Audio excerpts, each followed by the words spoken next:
जो थी काफी हद तक आम आदमी को कुछ ना कुछ देने की कोशिश की गई है, लेकिन सरकार का फोकस बहुत क्लियरली दीपक हमें ग्रोथ पर नजर आया है।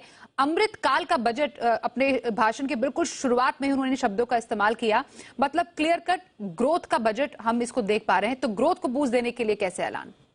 एब्सोल्युटली, देखिए ग्रोथ एक ऐसा फैक्टर है जिसका जिक्र कल चीफ इकोनॉमिक एडवाइजर जो हैं उन्होंने भी किया था, जब वो इकोनॉमिक सर्वे पेश करने के बाद जो प्रेजेंटेशंस दे रहे थे, मीडिया से इंटरेक्शन कर रहे थे, उनका साफ तौर पर कहना था कि अब इस दशक का जो समय बचा हुआ है उसमें जानदार ग्रोथ रहेगी और इसको फोकस करने के लिए, इसको और ज्यादा बूस्ट करने के लिए कैपिटल एक्सपेंडिचर आज का जो हम बेस्ट आप कह सकते हैं मास्टर स्ट्रोक जो सरकार का रहा है, जिससे बहुत लोग खुश हैं, वो है कैपिटल एक्सपेंडिचर में शानदार बढ़ोतरी। लगभग 33% की बढ़ोतरी की गई है कैपिटल एक्सपेंडिचर में और ये 10 लाख करोड़ कर दिया गया है। जी बिजनेस जब कॉर्पोरेट से बात कर रहा था तो उनका भी यही कहना था कि 10 लाख करोड़ तो कर दीजिए। ऐसा लग रहा है कि जी बिजनेस के शो देखकर जो है वित्त मंत्रालय के अधिकारी बजट बना रहे थे।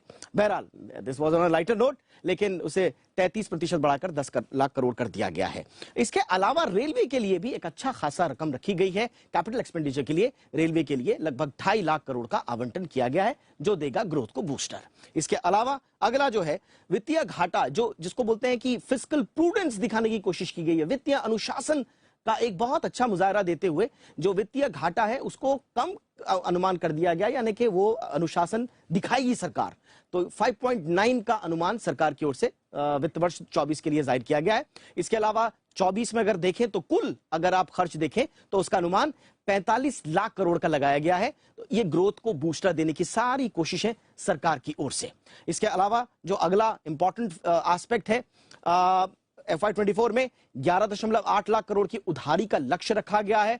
थोड़ा सा तो बोरोइंग आपको करनी पड़ेगी, लेकिन एक फिस्कल प्रूडेंस की बात जो हम कह रहे थे वो ओवरऑल अगर आप बिगर पर्सपेक्टिव में देखेंगे तो उसकी झलक आपको बजट में दिखेगी। इसके अलावा एक और इंपॉर्टेंट जो ऐलान किया गया है उसमें जो विनिवेश का लक्ष्य है उसे 61,000 करोड़ का FY24 में रखा गया है। यह भी एक ऐसा पिलर है विनिवेश का जिससे सरकार चाहती है कि विनिवेश के बाद जो कमाई हो उसको हम विकास कार्यों में खर्च करें। और इस तरह से FY24 में जो नॉमिनल जीडीपी ग्रोथ का अनुमान जाहिर किया गया है 10.5% के आसपास संभावना सरकार की ओर से जारी की गई है। इसके अलावा अधोसंरचना विकास, जिसे इंफ्रास्ट्रक्चर डेवलपमेंट बोलते हैं, उसके तहत 50 नए एयरपोर्ट्स बनेंगे, हेलीपोर्ट्स बनेंगे। हेलीपोर्ट्स यानी कि हेलीपैड का एक बड़ा रूप आप समझ लीजिए, जहां पर बड़े हवाई जहाज नहीं जाते हैं, इसे एरोड्रम बनेंगे। तो कुल मिला के जो हवाई जो सफर है उसका भी इंफ्रास्ट्रक्चर पर पूरा फोकस है सरकार का। और एक जो प्रधानमंत्री नरेंद्र मोदी ने भी जिसका जिक्र किया, ग्रीन इकोनॉमी, अब उसके लिए 2030 तक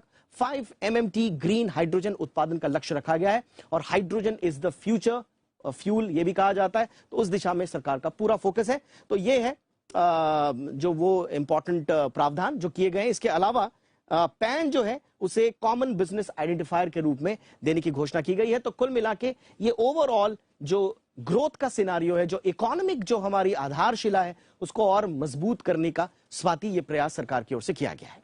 स्पेयर को तोहफा मिला, ग्रोथ को बूस्ट देने के लिए कई ऐलान किए गए। जो देश के अन्नदाता हैं उनके लिए क्या मिला?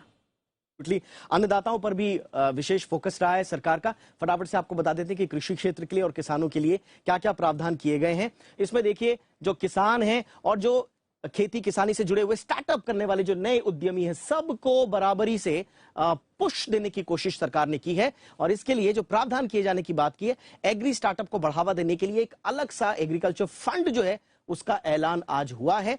तो सरकार पूरा फोकस कर पाएगी इस फंड से जो एग्री स्टार्टअप्स हैं हमारे, जिसका हमने देखा है कि बहुत तेजी से उभर रहे हैं, ग्रोथ स्टोरी भी उनकी साफ तौर पर दिख रही है। इसके अलावा जो फंड का इस्तेमाल है वो आधुनिक तकनीक के लिए किया जाएगा। जो ये फंड हमने आपको बताया एग्रो स्टार्टअप्स के लिए, तो उसमें इनोवेशन जो नई रिसर्चेस हैं उनके लिए किया जाएगा।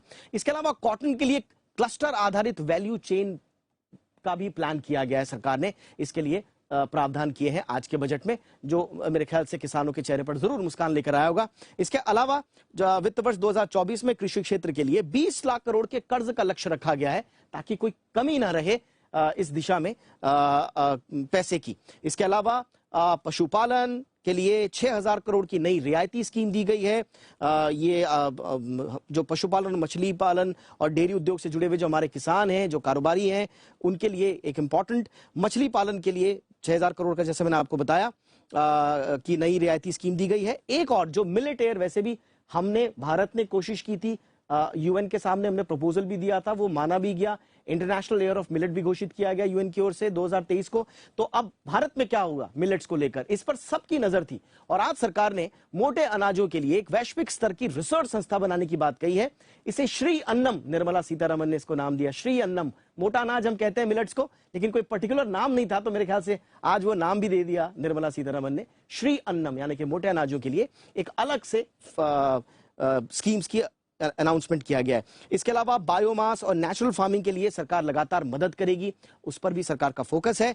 गोवर्धन स्कीम, जो बड़ी चिर परिचित स्कीम है सरकार की, उसके लिए 10,000 करोड़ का आवंटन भी किया गया है। तो गोवर्धन स्कीम को आगे बढ़ाने के लिए सरकार पूरी तरह से प्रतिबद्ध दिखाई दे रही है। और इसके अलावा फर्टिलाइजर के बैलेंस्ड इस्तेमाल के लिए पीएम प्रणाम योजना की भी बात हो रही है। हमने देखा था हरित क्रांति के समय एक लहर आ गई थी खेती किसानी की और उत्पादन को लेकर, लेकिन फर्टिलाइजर के ज्यादा इस्तेमाल से उसके घातक जो प्रभाव है उस पर भी बहस हुई। इसलिए फर्टिलाइजर का जो बैलेंस इस्तेमाल हो उस पर भी सरकार का फोकस, और उसके लिए पीएम प्रणाम योजना सरकार ने लॉन्च की है। तो ये किसानों को क्या कुछ देने की कोशिश की गई, उसकी एक बानगी दिखाई दी हमें बजट में। स्वाति, बिल्कुल, तो बजट का सार हमने समझा, टैक्स पेयर्स को क्या मिला, साथ ही ग्रोथ के लिए क्या किया गया इस बार बजट में, और किसानों के लिए क्या बड़े ऐलान।